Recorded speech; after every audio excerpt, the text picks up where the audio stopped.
জনাব ডাক্তার খন্দকার শরীফুল ইসলাম।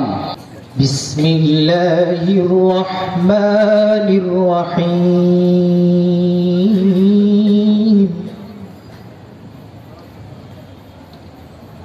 ألم تر كيف فعل ربك بأصحاب الفيل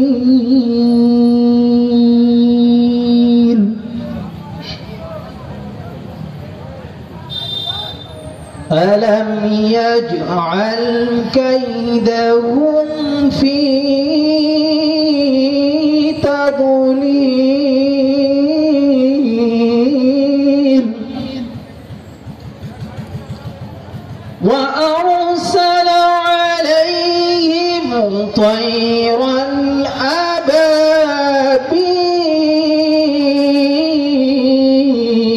أبابيل ترميهم بحجارة من سجيل